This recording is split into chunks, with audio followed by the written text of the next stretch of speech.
Welcome to A Republican Professor. I'm your host, and also my own host, Dr. Lucas J. Mather. Today is 31 January 2026 years after Jesus. It's a Saturday. We're back in the history of political philosophy, published by Rand McNally, 1962, edited by Leo Strauss and Joseph Cropsey, both of the University of Chicago at that time, and a selection called Aristotle. First name Ari, last name Stottle. Obviously a Jewish family, given the first name Ari Stottle. Mr. Stottle, Mr. Ari Stottle, come to the front desk, please. Mr. Stottle, Mr. Ari Stottle, come to the front desk. By Harry Jaffa, who went by Jerry Hoffa in some contexts.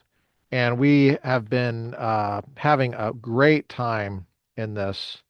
I don't know about you, but I sure have been having a great time. We stopped on page 80 for our third episode, and today we're beginning our fourth episode.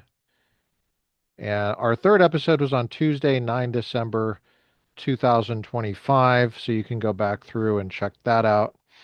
Um, I'm making a note in the book right now that this is episode 4 on 31 January 2026. I highly recommend you get a copy of this book. Get a physical copy, physical copies of physical books. We need to support these publishers and we need to support these writers. I'd like to say we're supporting the writers, but the writers are already dead in this case. But hey, guys, uh, book publishing is under threat today, and I'm doing this to promote physical books. I want you to support these publishers, buy a physical copy, have it on your bookshelf.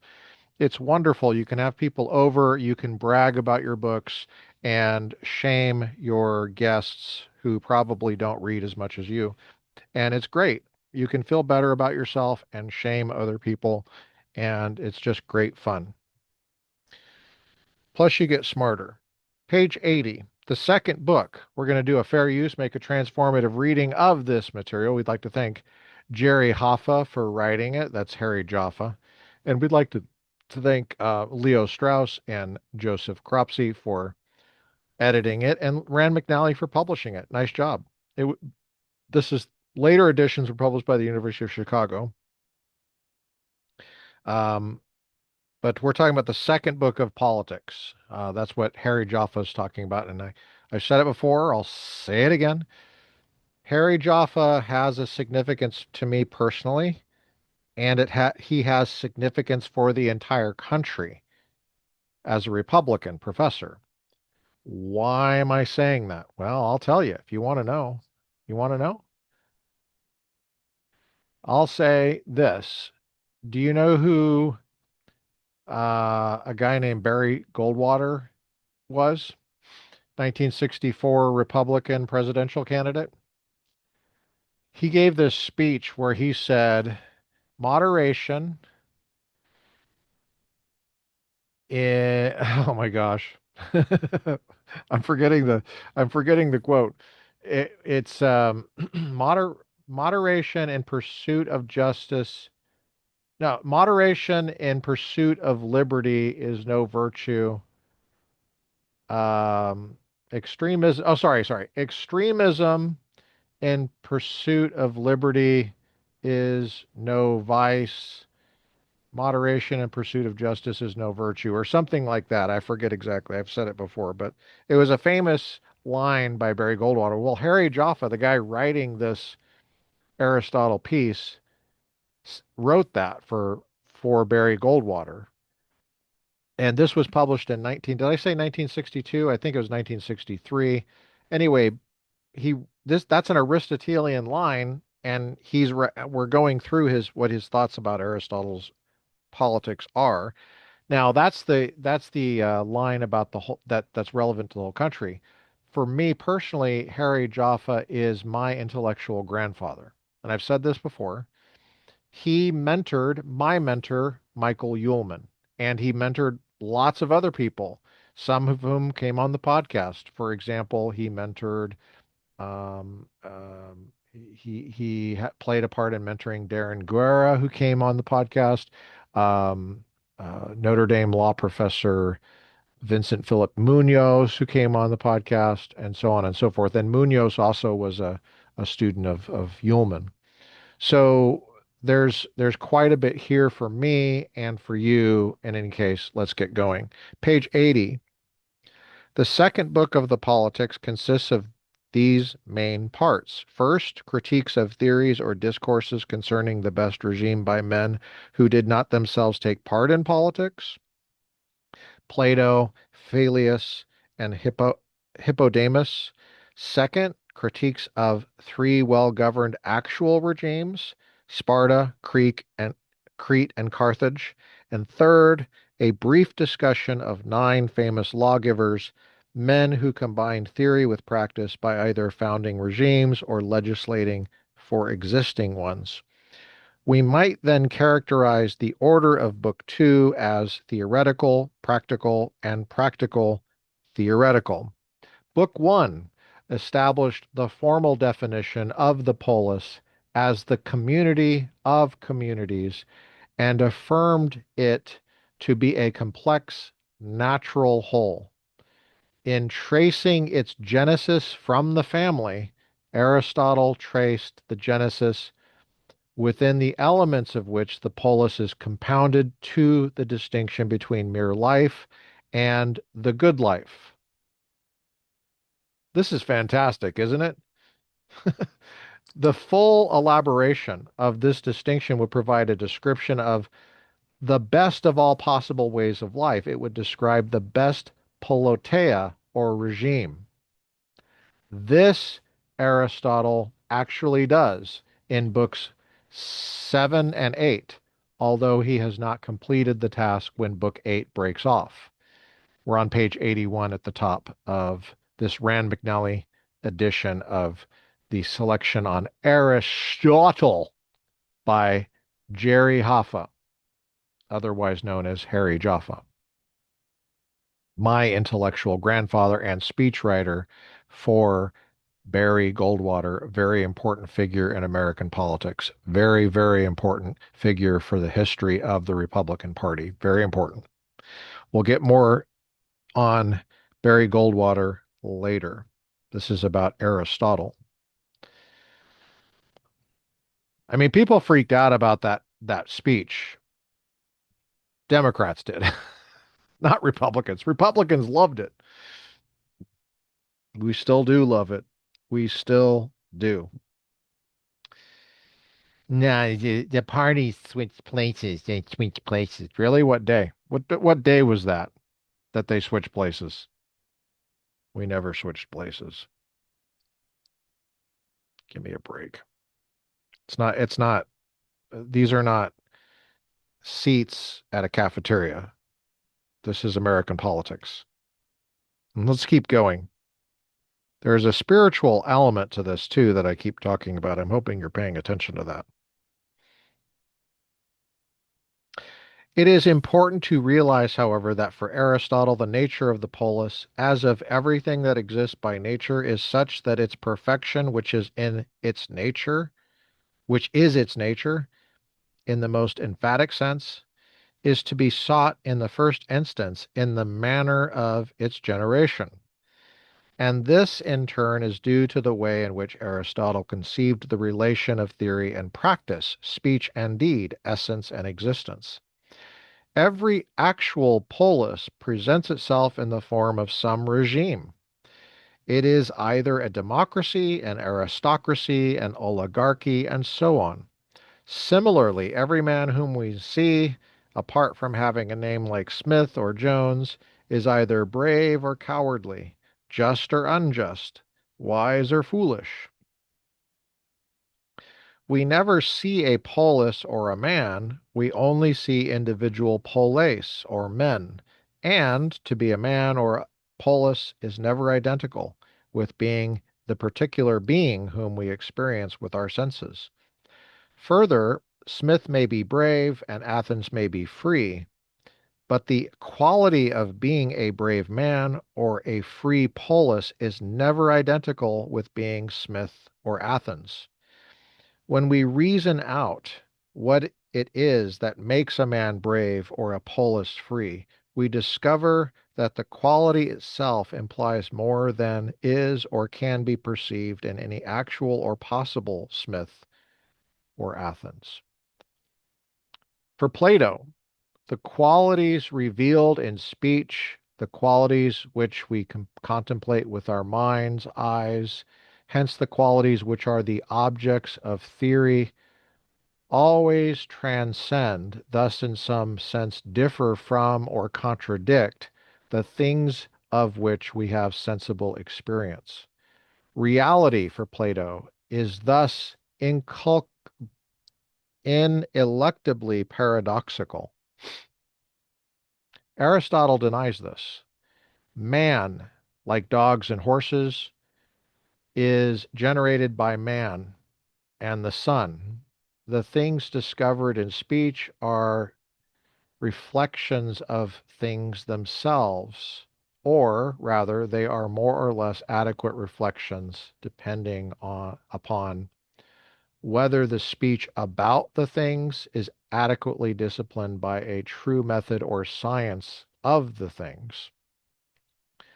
The idea of man is in each man and is ultimately identical with the activity in virtue of which human beings generate human beings and not dogs or horses.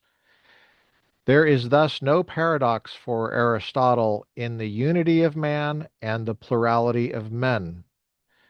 The idea of the polis is similarly present in the generating factors of the polis, similarly not identically because the polis requires the assistance of art for its generation in a way that generation, which is altogether natural, does not. Politics Politeia, or republic, reveals what Plato regards as the nature of justice, but it transcends every actual or possible politeia in the way that speech about every idea reveals tendencies in sensible things that sensible things themselves never fully embody. In approaching Aristotle's critique of the Republic, the dominating topic of Book 2, we should consider that Aristotle's demonstration of the impossibility of that regime as a model for political practice, like his demonstration of the impossibility of the idea of the good serving as a model or guide in Book 1 of the Nicomachean Ethics, is in agreement rather than disagreement with Plato. The disagreement lies deeper and concerns whether a model which transcends practice and can never be imitated in practice reveals the nature of practice more truly than a model which lies within the range of what is possible in practice. How are you guys doing? Hanging in there? We're on page 82 at the top. It is characteristic of the difference between Plato and Aristotle that Plato's quest for the best regime requires a construction in speech or theory to which nothing in practice does or can correspond, while Aristotle's quest first takes the form of an inquiry into regimes both of speech and deed, either of which might contain elements of the best regime. As was shown in the chapter on Plato, which we haven't read yet, he's referring to page 17 of Leo Strauss's entry on Plato. The first regime in the Republic, the so-called city of pigs, the regime constructed out of the necessities of the bodies of men, revealed nothing of the ultimate demands of justice. For Plato, The generating of living bodies by living bodies does not of itself set in motion the tendencies which culminate in the truly just regime, the regime which can exist only in speech. In Book One of the Politics, Aristotle contradicts this thesis. The families which result from the generation of the bodies of men evidently require as their complement the polis.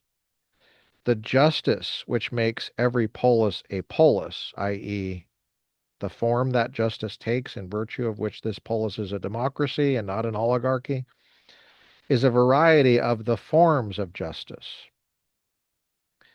The unity underlying the plurality of the form of the polis, of the forms of the polis, is like the unity underlying the variety of individuals of every species. It results from the nature common to all men, who are all political animals. This nature is in all men, not beyond them. And the truth about the polis, like that about all nature, is non-paradoxical because it is constituted not by the duality of form and matter, to which correspond speech and deed, theory and practice, but by their unity. I'm going to take a drink of water. I'm going to mute it really quick.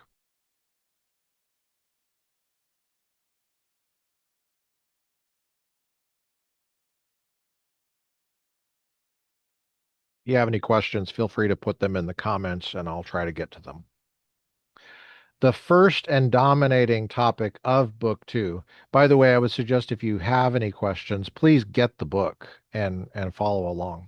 That way I can refer to which page you're on. The first and dominating topic of book two, as we have noted, is the consideration of Plato's Republic. One must attend with utmost care to the manner of its introduction. Background here, Aristotle was a disciple of Plato. Plato came first. The Republic is one of Plato's main works in political philosophy. FYI, in case you didn't know that. So here, Aristotle in Book Two of the Politics is reflecting on his teacher's views in Republic. Okay, so that means he had access to this material. We also have access to it. Okay, so uh, Jaffa is saying one must attend with utmost care to the manner of its introduction. The polis is a community, a having things in common. It is the community of communities, hence it embraces something common to everyone. Aristotle asks, is its perfection achieved by making common everything that can possibly be common, or by making some things common and others not? Or by making nothing common? The last appears to be excluded by definition. If nothing were common, it would not be a community. In the Republic of Plato, observes Aristotle, Socrates says that children and wives are property to be shared or are made common to all the citizens. Which arrangement is preferable, Aristotle asks, that which now obtains or that in the law set forth in the Republic? To facilitate a concise view of the length of a lengthy argument, it may be well to give Aristotle's answer to the foregoing question at the outset.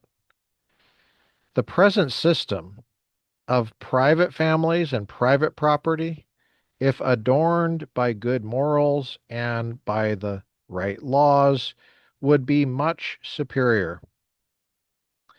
Well, that's a breath of fresh air. Thank you, Aristotle.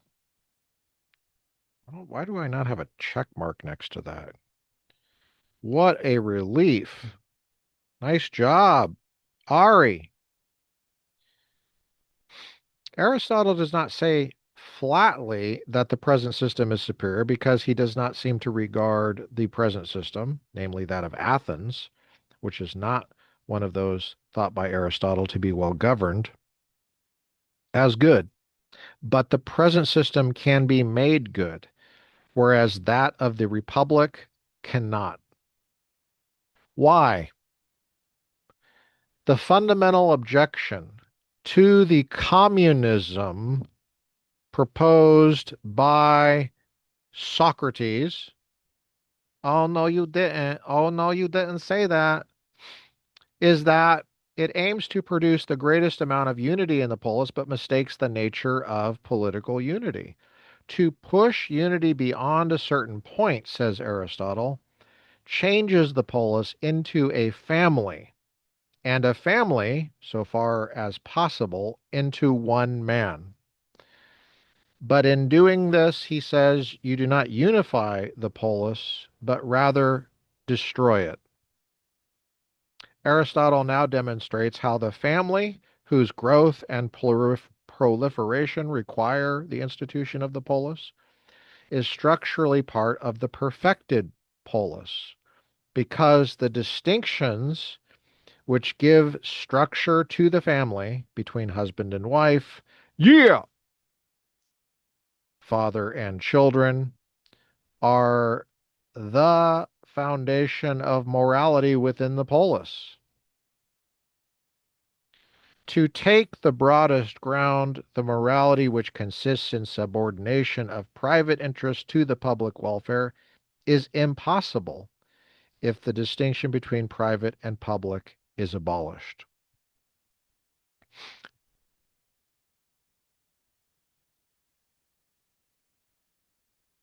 The polis, Aristotle holds, is heterogeneous, not a homogeneous unity.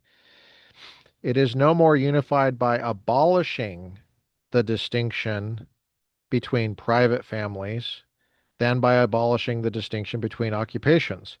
That is, you do not make the polis more a unity by making every man a shoemaker and every man a carpenter. On the contrary, the polis requires division of labor.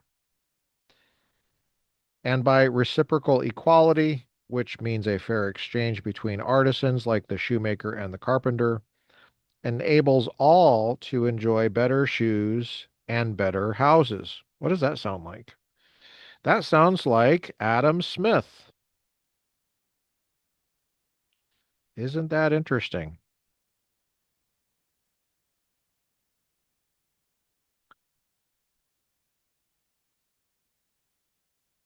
In the isolated family, the skills of shoemaker and carpenter may be necessary within the same household, but the institution of the polis, in which many specialized skills are available to all, is for this very reason self-sufficient in a way the family by itself is not.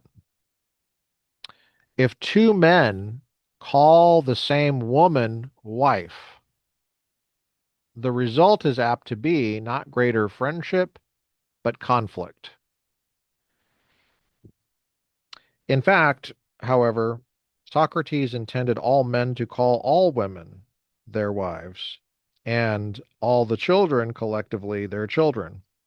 What could possibly go wrong? Each woman was only a fractional wife of each man. He's talking about for Socrates in the Republic, okay, which Socrates is the main character of Plato in the Republic. Socrates was also a real person who trained Plato. Plato trained Aristotle. Aristotle is looking back on his heritage of instruction, and he's saying, I don't think this is going to work. So the student is now teaching the teacher. Of course, the teacher is probably dead by now. But um, in fact, however, Socrates intended all men to call all women their wives and all children collectively their children. Each woman was only a fractional wife of each man, and each child only a fractional child of each father. This, says Aristotle, will not strengthen the social bonds, but will dilute them. You know, we covered this last time on the Republican Professor a couple days ago, where Democrats have this addiction to weakening the bonds in the family and destroying the definitions and stuff like that. With the transgender issue, it was about Roger Benitez striking down the Democrat mandated lying to parents about kids when it comes to them making up pronouns and stuff at school. And that's an example of the state getting in there, diluting the bonds between parent and child. It's a reflection of the view that these are not really your children; they're our children too, and we're going to tell you, we're going to be able to create these rules of division.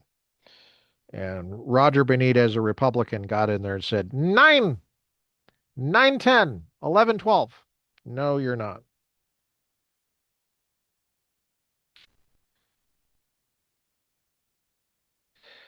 Better for a man to regard a boy as his own nephew than as his and every other man's son.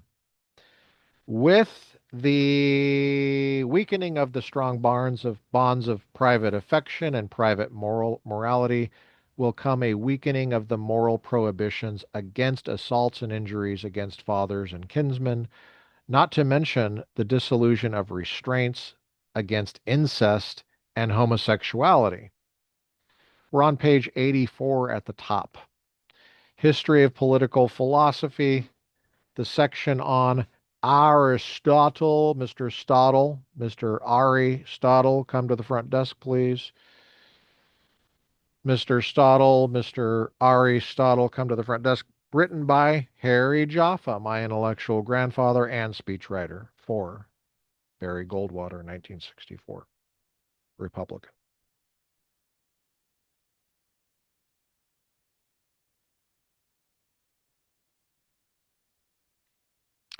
To abolish the private family leads to the abolition of most of the prohibited degrees of sexual intercourse and, in consequence, to the introduction of many forms of familiarity which lead to immoral intercourse.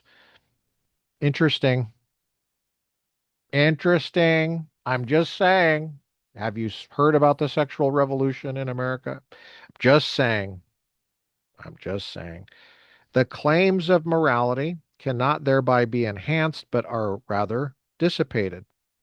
Aristotle's argument seems to be that the restraints which one learns in the family, e.g., the respect for authority in the person of the father, and the enhancement of an offensive violence if it is against a father, and similarly the horror of incest between parents and children, or between brother and sister, or of homosexuality between brothers, lays a foundation of restraints upon behavior, which is then extended to members of different families and finally to civic morality. Civic morality consists in perfecting the morality whose foundation is the family, at first by giving it an authority greater than the family can achieve, and finally by giving it a purpose which transcends the family. All right. In addition, Aristotle emphasizes the impossibilities of Socrates' proposal. The resemblances between natural parents and their children will betray themselves, and attachments will accordingly be formed. Public property will not be well cared for. Man, it's like he's a prophet sometimes when you're reading this. Some will be slackers in their work, and quarrels will arise in the distribution of the goods. The reclassing of children, which Socrates says will go on between the guardians and the working class, will betray the origins of some uh, and the guardians, oh, sorry, and even diluted bonds will be attenuated. Moreover, Socrates leaves a mass of unsolved difficulties. For example, is communism limited to the guardian class, or does it include the farmers and artisans? If there is to be one communist system for them all, so that all are children of the same parents, how can the two classes be separated into menials and guardians? And if communism is limited to the upper class, what will be the political functions and education of the lower class? If they do have private property, it will be very hard to keep them in a subordinate position. Private property, Aristotle holds, is rooted in human nature. Yeah, yeah, buddy. Of course, he doesn't have the biblical concept yet because he he's not reading the Old Testament, poor guy. So, um, yeah, selfishness is justly condemned, but this does not mean it is wrong to love oneself, only that it is wrong to love oneself in excess. Similarly, love of money is not wrong, but loving it in excess is. The indefeasible roots of private property are the indefeasible private pleasures of the body. In the Nicomachean Ethics, Aristotle observes that the pleasures of good food, wine, and sexual intercourse, which all men enjoy, pleasures which are natural and necessary, are not bad. Only their excesses are bad. Socratic communism. Now, I would just say, um, we are not into the Nicomachean Ethics here, and I want to add something to this really quick. The idea that only excesses are bad. It's a little misleading because there are absolute prohibitions, as we've just seen, against homosexuality, against incest, against murder. He mentions murder as an absolute prohibition in the Nicomachean Ethics. It's not like murder is only bad if you do it excessively.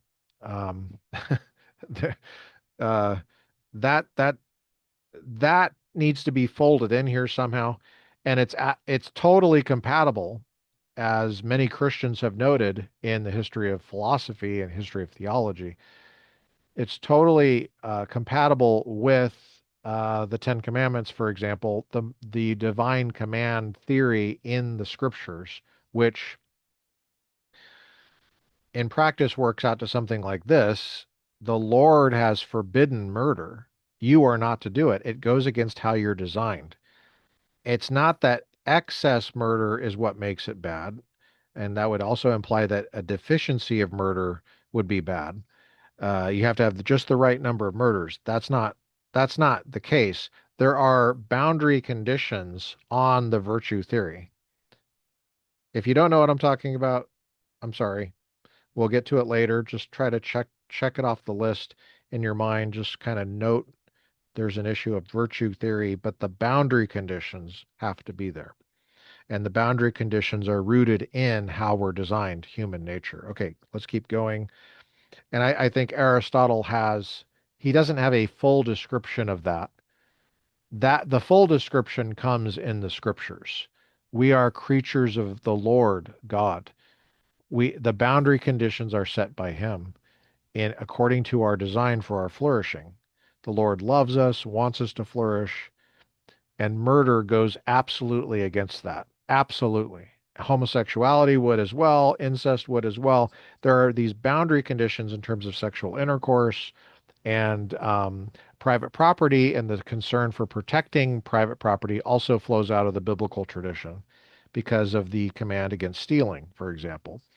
The command against stealing would make no sense if there was no such thing as private property. We're on page 85 at the top.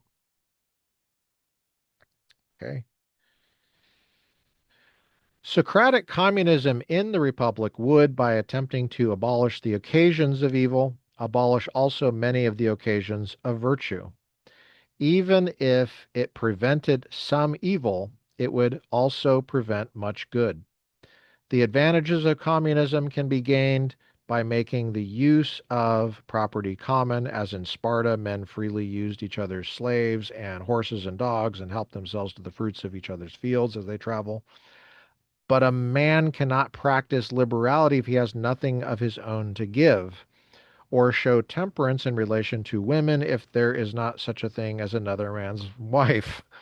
The real cause of evil, says Aristotle, is not the absence of communism, but wickedness. Wow. Wow, wow, wow. And what is that? What is wickedness? He doesn't really have a full description of it. A full description would have to make reference to the Lord. Have to. It's an offense against God. Okay? I mean, these things are complementary, they're not contradictory. What must be made common is not wives and children and property, but a system of education. The polis is no more made one by communism than a harmony is made one by converting into a unison, or a rhythm made one by converting it into a single beat. It is strange, says Aristotle, that one who, like Socrates in the Republic, expects to accomplish excellence by education should at the same time rely on such institutions instead of relying on customs, philosophy, and laws. The laws, says Aristotle, was written later in an attempt to provide a regime nearer to actual polis, although in fact it leads back little by little to the Republic. And so most of the same objections made to the Republic apply to it. Okay.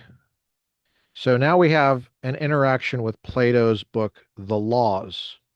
That's the name of Plato's book. It came after the Republic. Okay. So you got Aristotle is interacting with the breadth of Platonic political philosophy here. We haven't covered it here. We didn't start with Plato.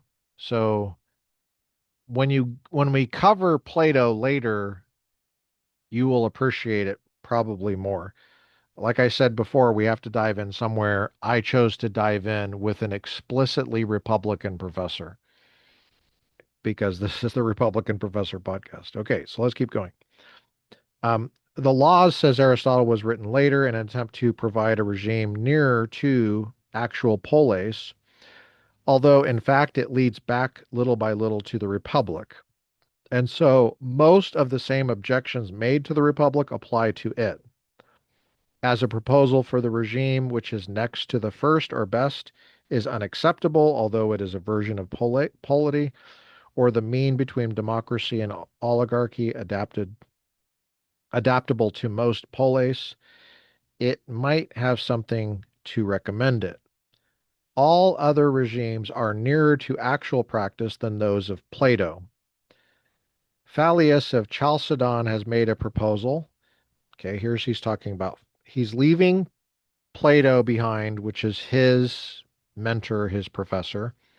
So he's now moving to Phallius. Ironically, Plato, author of The Republic, was not a Republican professor, even though he was the author of Republic and taught as a professor Aristotle. It is ironic, but Aristotle is more of a Republican professor than Plato in some respects. Okay, let's keep going.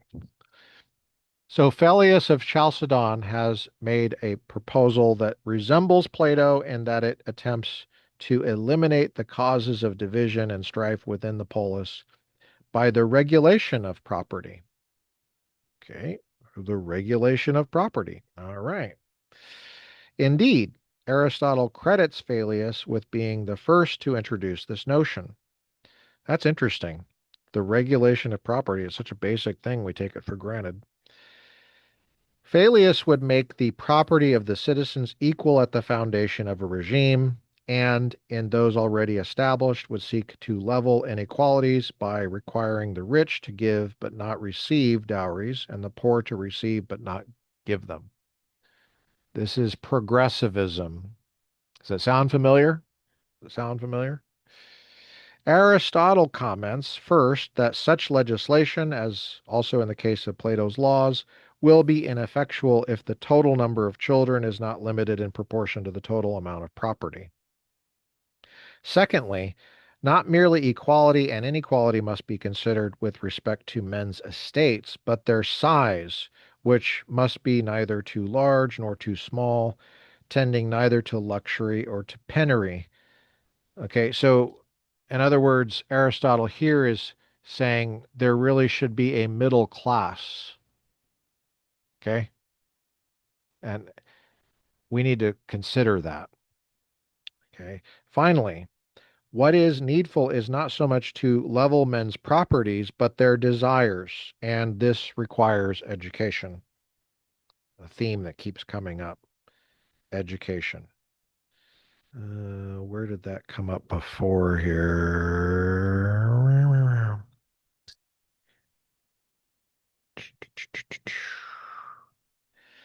There we go.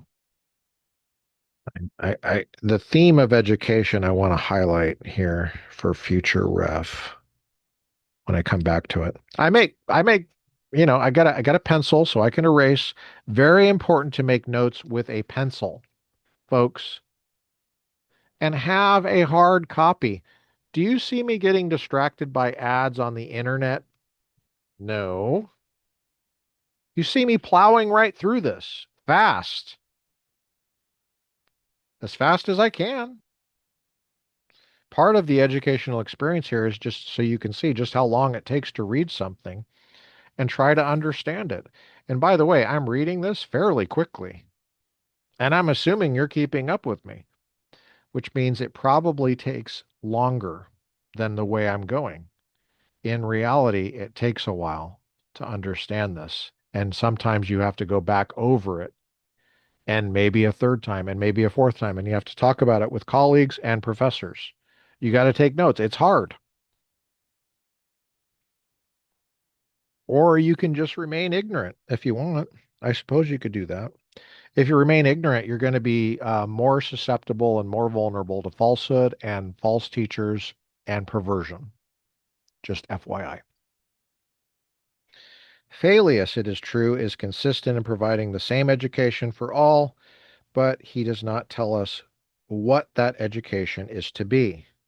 But, he says Aristotle, dissension is caused not only by inequality of property, but by the inequality of honor, the lower classes being concerned primarily with the former, the upper classes with the latter. Page 86 at the top. According to what Aristotle says here, inequality of property is, relatively speaking, a minor factor in the creation of civil disturbances. That's interesting. Hmm. Talk about, we all want to prevent civil disturbance, right? Well, he's saying inequality of property is actually not the main culprit here. This, he maintains, is because it is not so much the avoidance of pain or the deprivations of the body which cause trouble, as it is the appetites or desires not connected with deprivations. Hmm. It is not so much to avoid hunger and cold that men steal as to enjoy luxury. That a man's neighbor has a greater estate will not anger him nearly so much as if one he deems his inferior is held in the same honor. That's insightful. Insightful commentary on human nature.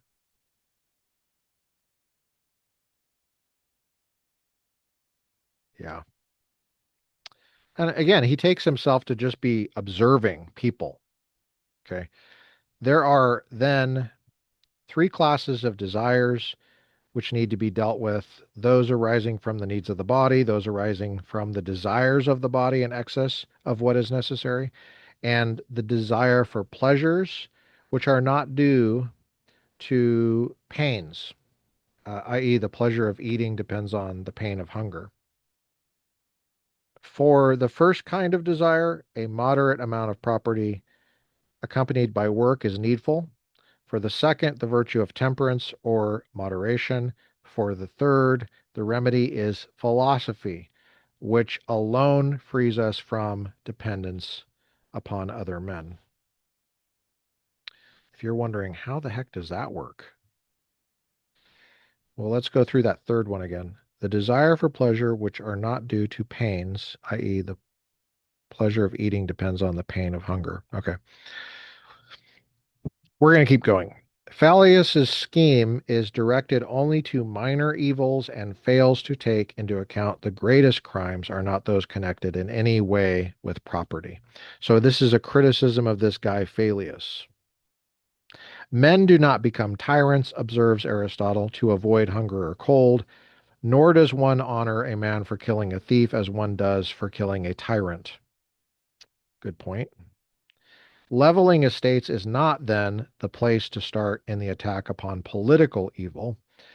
The starting point, says Aristotle, is to train those who are by nature superior not to desire to have more than is right, and to prevent the inferior, while not treating them unjustly, for being able to. Hippodamus. Here we got another figure that Aristotle is interacting with. Was the first man not engaged in politics to speak of the best regime. Even as Plato was the first to introduce community of wives and children, Phallius first to attack the problem of dissension by the regulation of property, Hippodamus was an eccentric, and Aristotle gives a character sketch of him, the original political scientist. Wow, that's a pretty high compliment there, Ari. Hippodamus was the original political scientist. That would be a quiz that I would give you. Hippodamus. Okay. That is without parallel in either the ethics or the politics. He had long hair, the Spartan style considered effeminate in Athens. They wore the same cheap clothes, summer and winter, but with expensive ornaments, and wished to be learned in the whole of natural science. He was also the man, Aristotle tells us, who invented the division of cities and applied it to Piraeus, a port of Athens. He was, we might add, the father of town planning. Wow, the father of town planning. Jeez, compliments coming out the wazoo here, as well as of political science, in one sense of that term. Perhaps the most revealing brief comment on Hippodamus is one that occurs in Book 7 in the course of Aristotle's thematic discussion of his own best regime. The question concerns the arrangement of streets. I guess Hippodamus is going to fit right in New York City City Council, I guess. I don't know. We're on page 87 at the top. The modern fashion introduced by Hippodamus, which is more pleasant and convenient, is for private houses to be laid out according along straight lines. This is what they were talking about back then. We should have straight streets. Let's that's great.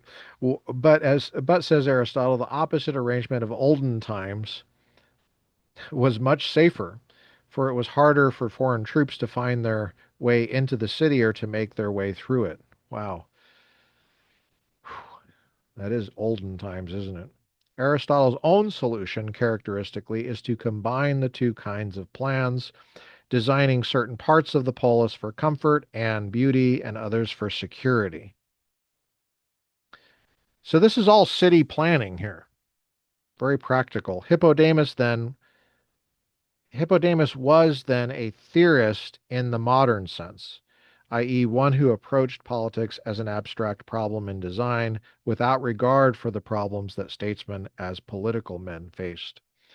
He was also like certain 20th century political scientists in his attempt to assimilate the science of politics to a mathematically oriented natural science.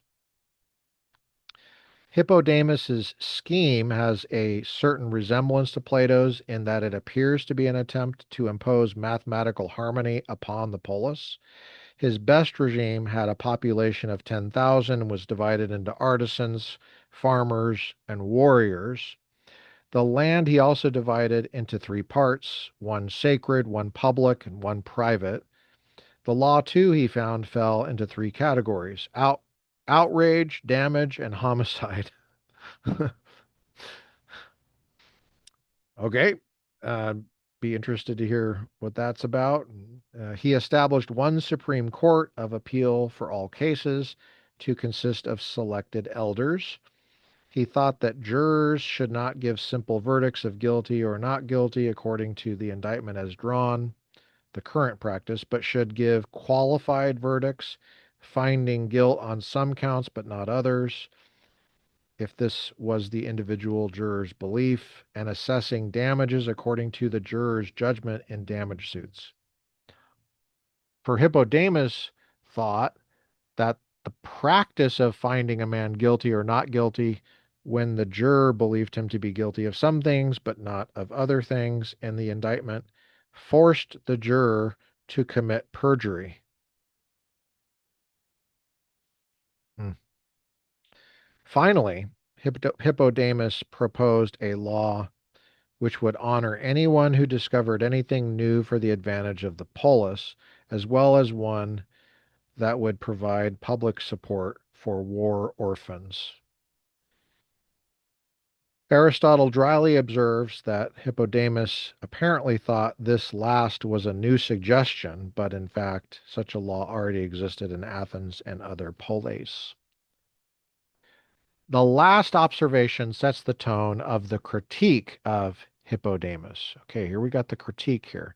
So Hippodamus apparently was a fairly bright guy who was very interested in city planning and what would be ideal and how to move things forward according to what he thinks should be done. Here's the critique. A man who wants to institute a man who wants to institute systematic search for political novelty ought to be better acquainted with what already exists. So his critique is some of this stuff we already have. Um, it might be that you're a little bit more too fascinated with novelty and you're not aware of what the facts are on the ground. Um, Nothing is new under the sun here, as you'll see. But some of it is genuinely new. I mean, but for back then, but a lot of these are recurrent issues that recur. And so it's good to get a familiarity with just some of the issues that people talk about and how temperament plays into this too. Um, the tripartite division of the polis has an air of simplicity, which is specious. All three classes are to share in the government, but the farmers have no arms, the artisans neither arms nor land. The warriors will not tolerate the political equality of those who are thus much weaker than themselves, and the oppression of the warriors will make the other classes enemies of the regime. More trenchant still is Aristotle's criticism of the so-called farming class. We're on page 88 at the top. On the face of it, no class would seem more necessary, and yet, in fact, they farm only for themselves and are politically superfluous. The farmers, the warriors are to be supported from the public land, which they must either farm themselves, hindering their ability to be soldiers, or there will be yet a fourth class to farm it for them, which in turn will have no political rights. The artisans are self-supporting anyway. Aristotle reveals confusion after confusion beneath the surface of these proposals. Again, the proposal to reward those who discover advantageous novelties is attractive but unsafe. It may cause malicious prosecutions, either against the innovators or by the innovators, and even revolution. This leads to another broader question, and it is the fundamental question raised by Hippodamus. Is politics an art or science like the other arts or sciences in which each new discovery is rightly incorporated into the practice of the art or science? Aristotle's reply is that politics is not like medicine or gymnastics, in which every alteration from traditional practice in light of better knowledge is rightly acceptable. Not that tradition as such is a political norm. On the contrary, the most ancient customs are utterly foolish. And in general, what men really seek is not what their fathers had, but what is good. That's very good. Very insightful. Very insightful. If you didn't catch that, you want to rewind this and listen to it again. And my guess is you won't because you're lazy. I'm going to say it again. If you missed it, rewind this, which is in your power. You have the calories. You can do it. You can do it. Can you focus? Can you focus, or are you like a little baby and you can't focus? You can focus with enough willpower. You need to get the willpower, rewind it, and listen to it again. And listen to it again until you get it. Take notes right on here. Take notes. That way you can go back to it later. Might be years later. You'll be glad you did it. That is very insightful. I think I should probably say something about conservatism versus liberalism here. There are some Republicans that use the word conservative as if it is the best description of the best people, and they don't even know what they mean by it. What are you conserving exactly? There's this very weird adoption of it among Christians and Republicans. It's just odd. It's just odd. Don't you realize you're putting something around your neck, an albatross, when you adopt that description of yourself as conservative? There's no distinctions in that term. It sounds like a blanket statement. You want to conserve things. Really? You want to conserve the insolubility of Social Security? You want to conserve slavery? Anything, maladministration? That's currently happening. Fraud? You want to conserve that? I don't know what this lust is for this term. It's so lazy. It is so incredibly lazy. It's like, expend some calories. Hello? Hello? You got some brain cell, you got two brain cells to rub together? How about you rub them together? Page 88 in the middle. Aristotle is replying to Hippodamus. Aristotle's reply is that politics is not like medicine or gymnastics, in which every alteration from traditional practice, in light of better knowledge, is rightly acceptable. Tell us more, Harry. Grandpa Jaffa.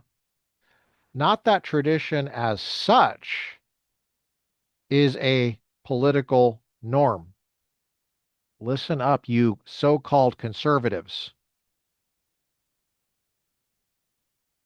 On the contrary, the most ancient customs are utterly foolish. You might want to take that albatross off your neck at this point and throw it in the corner.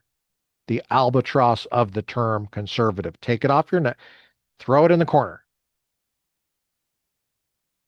Don't be bound by that term. Don't do that to yourself. Jeez. Take a couple brain cells and rub them together, okay? Expend some calories.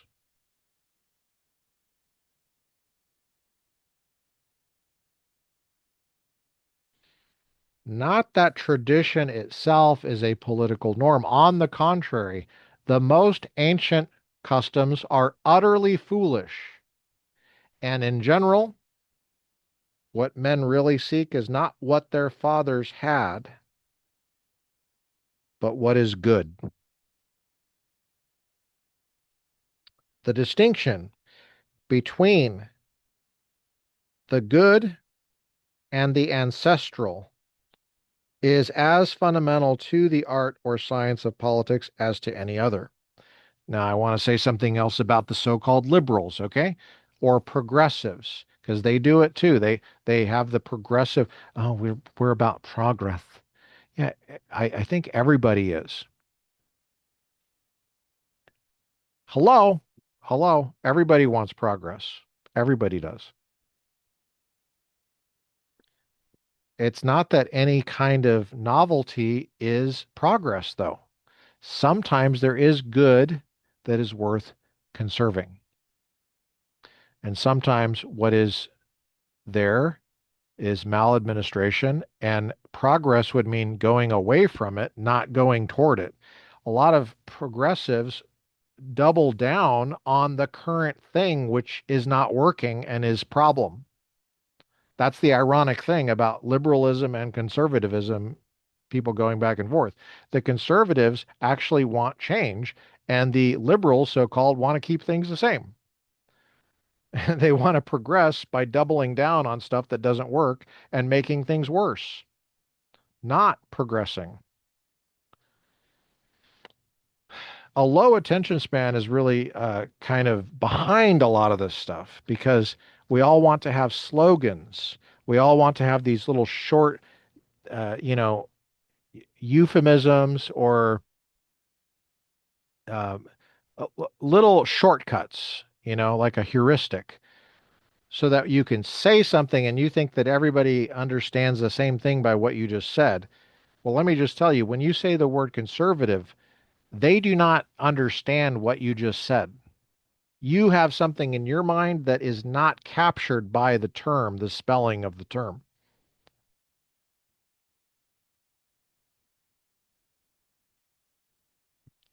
And similarly, when someone says they're a progressive, I think of, well, you don't even know what you're talking about. You just want to change things for the sake of changing things. It's like Heraclitus. A change itself is just the nature of things, and you just accept it, and it's just by definition, you're slapping a label good on it, and I can see through that, so I'm not impressed.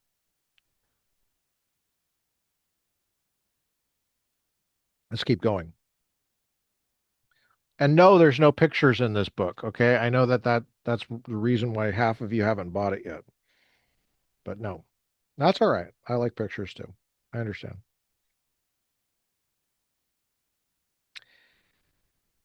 The distinction between the good and the ancestral is as fundamental to the art or science of politics as to any other. The possibility of improvement in the political order is in fact twofold. First, because of the progress of general intelligence, including progress in the arts and science from primitive man, and second, because of the necessity of every law to be framed in general terms, while the actions governed by law are always particulars. Experience must always reveal ways in which the laws might be better framed and therefore how they might be improved. On the other hand, however, much caution must be exercised in making these improvements. Sounds good to me. Yeah. How about an abundance of caution in making so-called improvements? Says Aristotle. Small improvements would not outweigh the harm done by making changes in the laws, changes which breed distrust in government. The example of the other arts is false. Politics is not an art like medicine and gymnastics, for the law has no power to persuade other than derived from custom or habit, and these are formed only over a long period of time. Changing laws weakens their power. It loosens the bonds of the community, and this requires the greatest circumspection. But if changes in the laws are to be made, says Aristotle, and of course they sometimes must and ought to be made. Um, Hold on.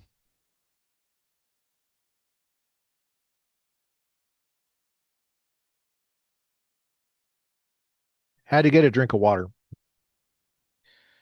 Um, yeah. So, um, if changes are to be made, changes in the law, says Aristotle, um, of course, they sometimes must and ought to be made, or why write politics? Does this mean that all laws are open to change in every form of government? To use a modern instance, would we here in the United States today accept proposals for change in the Bill of Rights in the same spirit as changes in the exemption in the income tax? Page 89 at the top. And again, Aristotle asks, shall anyone propose changes or only certain people? For example, does it make no difference whether the changes are proposed by a constitutional convention under the presiding genius of a George Washington or by anyone anywhere? These things make a difference in politics that they do not make in the practice of the other arts. After the discussion of the three regimes of speech or theory, we come to the three actual regimes which exist indeed. Okay. Now, um, we are still in book three. Let's see here. Hold up. Oh, sorry, book two. And we finish on 94, book two. But I'm going to stop right here because we're at the hour mark around just past the hour. So we're on page 89 at the top after the discussion of the three regimes of speech or theory. TRP part 4 on 31 January 2026 Saturday. And we'll get to that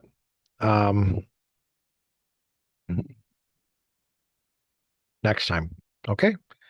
So, um, thanks for joining me on the Republican Professor podcast. We've been interacting with Harry Jaffa's entry on Aristotle and history of political philosophy. And this was especially exciting because he covered Aristotle critiquing his mentor Plato in the Republic and a couple of other figures and give you a flavor of what they talk about, what kind of things come up, and a few examples of how, at least one main example of how it might apply to our current situation when we talk about politics and what we're talking about.